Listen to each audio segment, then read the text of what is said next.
भव्य चातुर्मास निमित्त आज पत्रकार परिषद संपन्न। याबाबत वृत्त असे की यावर्षी धुळे श्री संगम मध्ये परमपूज्य साध्वीजी भगवंतांचे आगमन झालेले असून तसेच जैन परंपरेनुसार चातुर्मास निमित्ताने धुळ्यातच मुक्कामाला असणार आहेत। परमपूज्य साध्वीजी संवेग निधी श्रीजी ह्या आपल्या खानदेश भूमीच्याच साध्वी रत्न असून आंबणनेरच्या कोठारी परिवारात जन्म घेतलेल्या या साध्वीजींनी केवळ 11व्या वर्षी संन्यास जीवनाचा स्वीकार केला। प्रारंभिक वर्षात आपले धार्मिक अध्ययन करून जनसामान्यांचे जीवन परिवर्तन व सद्यहेतूने अनेक वर्षापासून आपल्या तेजस्वी व ओजस्वी वाणीने अद्भुत मार्गदर्शन करीत आहेत। प्रत्येक जीवावर प्रेम करणाऱ्या भगवान महावीर द्वारा निर्देशित उपदेश त्यांनी हजारो लाखो लोकांपर्यंत पोहोचविला आहे। त्यामुळे सदर या अशा साध्वीजींचे धुळे नगरात येणे हे परम भाग्य आहे।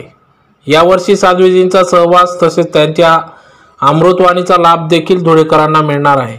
प्रत्येक व्यक्तीच्या सांसारिक जीवनाला त्रस्त करणाऱ्या लहान मोठ्या समस्यांचे विलक्षण निराकरण त्यांच्या प्रत्येक प्रवचनात मांडले जाते। कुटुंबांमध्ये सौहार्द कसे राखता येईल, जीवनात सकारात्मकता, प्रेम, पावित्र्य, शील, सदाचार, सुसंस्कार, आपली संस्कृती, परंपरा, सिद्धांत यांचे महत्त्व काय आहे आणि आपण त्यांना कसे व का टिकविले पाहिजे या विषयावर देखील अद्भुत गोष्टी साध्या व सरळ भाषेत सांगितल्या जातात। त्यामुळे येत्या या 4 महिन्यात भव्य असे चातुर्मास निमित्त धुळे शहरात त्यांचे आगमन झाले असून प्रत्येक दिवशी सकाळी 9 ते 10 या वेळेत जैन भवन तेली गल्लीमध्ये प्रवचने होतील। त्याचसोबत 5 रविवारी सकाळी 9 ते 12 या वेळेत तरुणांसाठी विनर शीर्षकाचे विशिष्ट शिबिर देखील आयोजित करण्यात आले आहे। ज्यात जीवनामध्ये प्रत्येक क्षेत्रात कसा विजय मिळवता येईल याविषयी प्रभावी मार्गदर्शन केले जाणार आहे। तर या चातुर्मास प्रवेश कार्यक्रमात दिनांक 18/7/2021 रोजी रविवारी सकाळी 7 वाजेला शहा कांतीलालजी प्रतापचंदजी चौटिया परिवार अग्रवाल नगर यांच्या निवासस्थानी भेट देणार आहेत। तर 7 ते 8 वाजेच्या दरम्यान या साध्वीजींचे जैन भवन या ठिकाणी धर्मसभा घेण्यात येणार आहे। तदनंतर 9:30 वाजता साध्वीजींचे भाविकांसाठी परिवर्तन का पैगाम या विषयावर प्रवचन होणार असून तसेच पूज्य रत्नसुंदर सुरसीजी यांचे हिंदीत समझदार को इशारा या पुस्तकाचे देखील या ठिकाणी लोकार्पण होणार आहे। असे विविध कार्यक्रमांनी या भव्य चातुर्मासाचे आयोजन करण्यात आले असून सदर कार्यक्रमाचे आयोजन धुळ्यातील श्री शीतलनाथ विमलनाथ भगवान जैन संस्थान यांच्या वतीने आयोजन करण्यात आले असून या ठिकाणी शासन प्रभाविका पूज्य साध्वी श्री अनंत कीर्ती श्रीजी तसेच प्रवचन प्रभाविका पूज्य साध्वी श्री संवेग निधी श्रीजी व 10 ठाणा या साध्वीजींचे भव्य असे प्रवचन विविध धार्मिक कार्यक्रम होणार असून याचा लाभ भाविकांनी घ्यावा असे आवाहन या पत्रकार परिषदेतून करण्यात आले। यावेळी साध्वीजींसोबत श्री शीतलनाथ विमलनाथ भगवान जैन संस्थानचे सर्व पदाधिकारी सदस्य या ठिकाणी उपस्थित होते।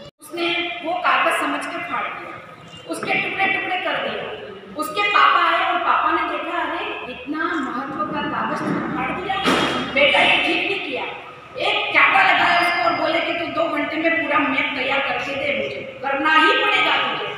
और वो बेटा बेचारा छोटा, उसको क्या समझ के महाराष्ट्र कहाँ आया, MP कहाँ आया, राजस्थान कहाँ आया, वो ट्राई तो कर रहा है। पर ट्राई करते करते हवा आई, हवा का झोंका आया, कागज उल्टा पड़ गया। कागज के टुकड़े उल्टे पड़ते हुए उसको दिखाई दिया कि अरे ये तो आदमी के पाँव दिख रहे, आदमी के हाथ दिख रहे, एक काम करें ये इसको उल्टा कर दो। सब कागज के टुकड़े उल्टे कर दिए और उल्टे करके आदमी का चित्र पीछे था, वो चित्र जमा दिया और सीधा किया तो अपने आप ही इंडिया का मैप हो गया। मैं वह कह रही हूँ कि आदमी को जमाना है तो पहले इंडिया का मैप अपने आप ही बन जाएगा। विश्व बनाना है तो व्यक्ति को सुधारना पड़ेगा, व्यक्ति को सुधारना है तो उसके विचारों को अच्छा बनाना पड़ेगा, विचारों को अच्छा बनाने के लिए वातावरण को अच्छा करना होगा। और आप हमें कह रहे देश का वातावरण बनाने का काम मीडिया कर सकती है।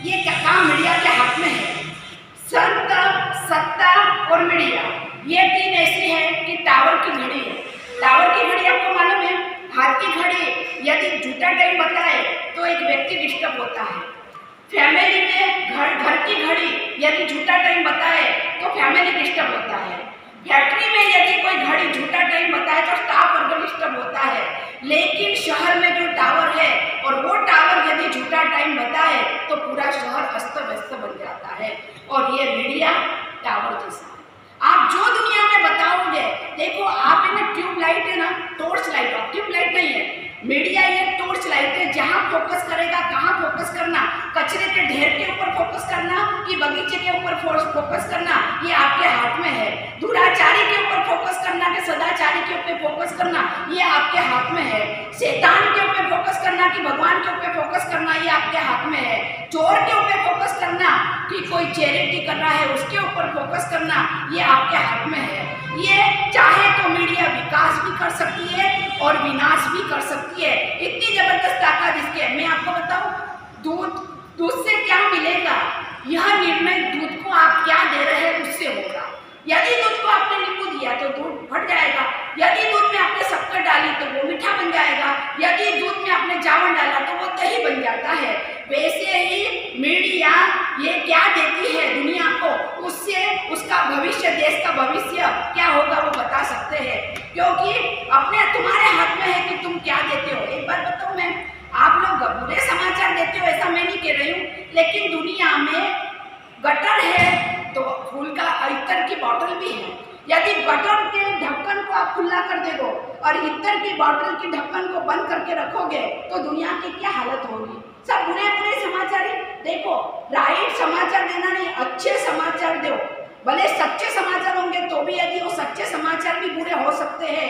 अभी आप बताओ, मैं बोलूँ कि मेरे पिताजी की वाइफ है, ये सच्ची बात है लेकिन अच्छी नहीं है, तो अपन ऐसे सच्चे समाचार नहीं लेकिन अच्छे समाचार दो। और वो राइट न्यूज़ नहीं पर गुड न्यूज़ देना। आपको मालूम है थोड़े समय पहले ही रेलवे स्टेशन का रेलवे पॉइंट मैन, और रेलवे पॉइंट मैन है ना, एक अंधा छोटा सा एक बच्चा छोटा सा उसकी माँ को लेके और ट्रेन पकड़ने के लिए जा रहा था। अभी जाते जाते बच्चा छोटा, उसका ध्यान नहीं रहा और वो बच्चा नीचे गिर गया और 140 किलोमीटर की स्पीड में, और ट्रेन आ रही है। ट्रेन आई है और एक वो मयूर सेल्के करके, और मयूर सेल्के ने दूर से देखा कि ये बच्चा खत्म हो जाएगा। जोर से उसने छलांग लगाई और जल्दी जल्दी दौड़ से भाग के और बच्चे को बचा लिया। बच्चे को बचा लिया। ये मीडिया ने वहाँ पर समाचार में दिए। समाचार में देते ही रेलवे स्टेशन वाले ने इसको 50,000 गिफ्ट दी। जब ये मयूर सेल्के ने बोला 50,000 भले मुझे दिए पर उसमें से 50% मैं वो बच्चे को दूंगा, क्योंकि वो बच्चा एक अंधी माँ को हाथ पकड़ के जा रहा था। ये दृश्य ही देखने लायक था और वो दृश्य देख के मैं प्रभावित होता है। बच्चा माँ के लिए इतना काम कर सकता है, वो बच्चे का बचाने की मेरी जिम्मेदारी थी। माँ का एक ही इतना ही नहीं है। अभी अपने आपको मालूम होगा तो अभी नेत्रा कहाँ की, मदुराई की नेत्रा बेटी, और नाई की बेटी, उसका एक अरमान था कि मुझे IAS ऑफिसर बनना है। पापा मैं मेहनत करूंगी, मैं पढ़ाई करूंगी और IAS ऑफिसर बनूंगी। पापा ने बोला बेटा तू चिंता मत कर, तेरा सपना मैं पूरा करूंगा। और पिताजी ने उसके लिए FD 5 लाख की FD करा के रख दी। 5 लाख की FD करवाई और जब कोरोना आजू बाजू में देखा कि लोग मर रहे हैं, लोग बीमारी में तड़प रहे हैं, कोरोना से झुझुम रहे हैं, और तब उसने पिताजी को बोला पापा आप मुझे मेरे लिए पढ़ाई के लिए 5 लाख रुपए रखे हुए हैं, आपको मुझे एक डिमांड करनी है क्या? तो कि ये 5 लाख रुपया ये कोरोना से आजू बाजू लोगों जो मर रहे हैं और उनको जरूरत है, उनकी आर्थिक परिस्थिति कमजोर है, उनको बांट दे तो अपन। बेटा तेरा सपना पूरा करने के लिए मैं जमा के रखा है और तू मुझे बोल रही कि ये दे दे। हाँ पिताजी दे दो ना, आपका इच्छा क्या है कि मैं बड़ी होकर भी समाज की सेवा करूं, तो आप भी सेवा करूं ना, देखा जाएगा, सब कुछ करूंगी। और वो नेत्रा ने पूरे आजू बाजू में कोरोना के पेशेंट थे, सबको 5 लाख रुपया बांट दिया। ये मीडिया ने उठाया और ये मीडिया ने जैसे उठाया, ये नरेंद्र मोदी को पता चला। नरेंद्र मोदी ने अपनी मन की बात में ये इसका उल्लेख किया और ये समाचार कहाँ फॉरेन तक पहुंचा और फॉरेन के लोगों ने उसको एम्बेसडर बनाया और फॉरेन वाले ने कहा तेरा IAS ऑफिसर बनने तक जितना भी खर्चा आएगा वो सब खर्चा हम उठाएंगे। लेकिन तूने इतना बढ़िया काम किया, एक हजाम की बेटी के पास कितना होश सकता है, लेकिन इतना जबरदस्त काम किया है कि जरूर मैं वही कह रही हूँ, आप लोगों के पास अच्छे समाचार बुरे समाचार दोनों आते हैं, लेकिन आप लोग फोकस किसके ऊपर करना है? अच्छे समाचार। एक बात बताओ, एक आदमी है ना, उसके घर में चोरी हो गई और टीवी बचा तो किसी ने बोला कि टीवी क्यों बच गया?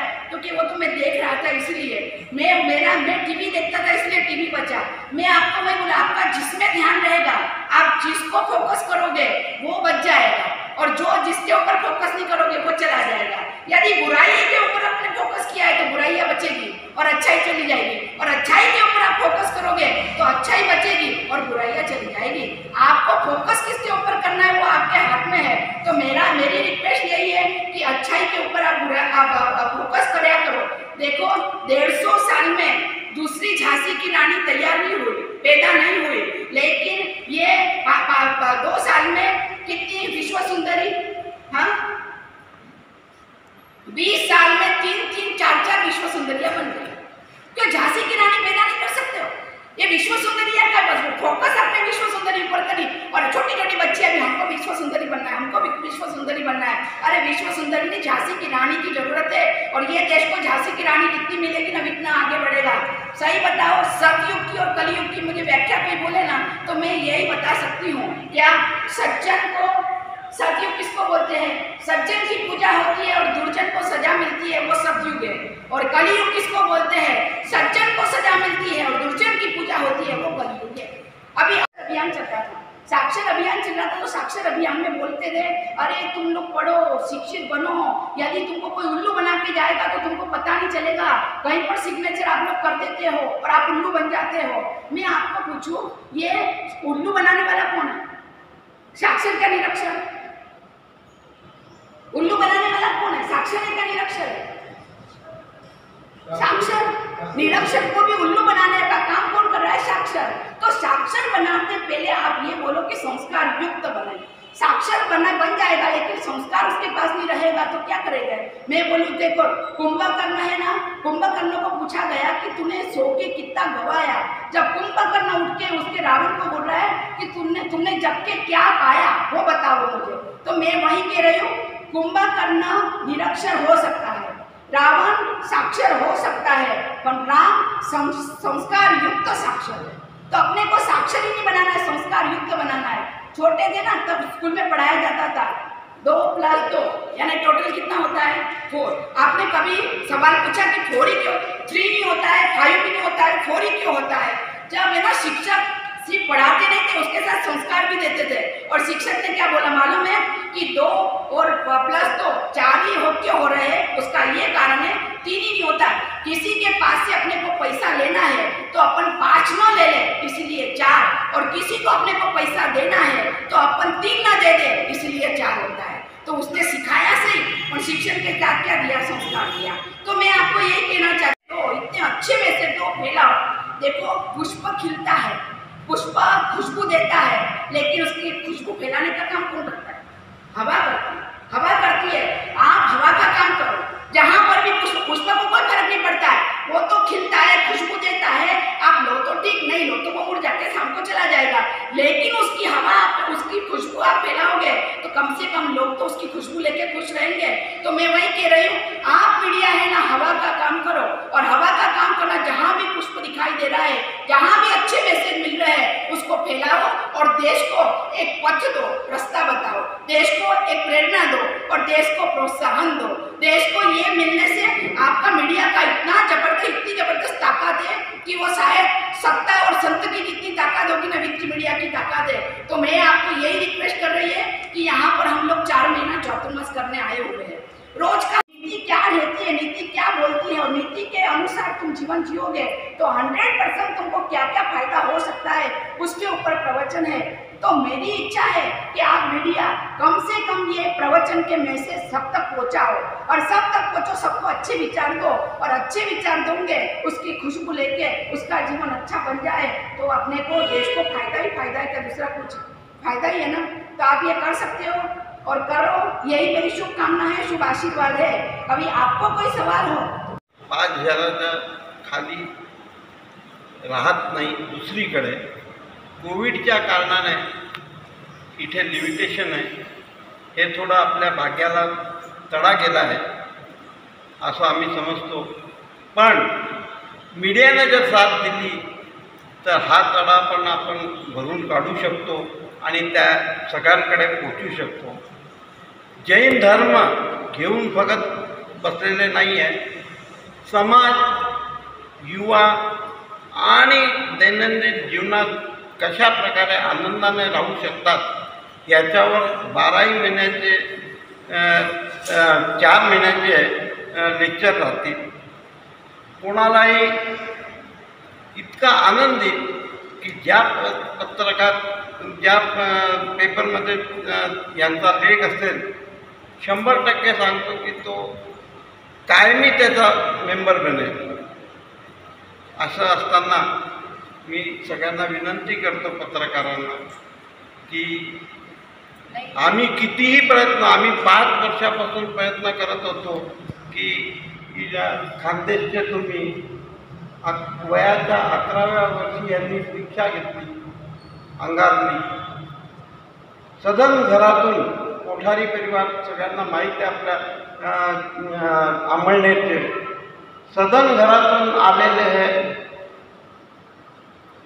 असे त्यांनी आपलं जीवन फक्त एकच की ही जी हे अंधार आहे याला कसं नष्ट करता येईल बस एवढा एम घेऊन बस आहे.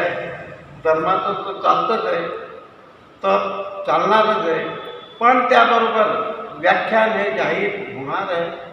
पण प्रश्न हा आला आहे की कोविडच्या कारणाने, लिमिटेशनच्या कारणाने लोक कमी येतील. तर मग बोलो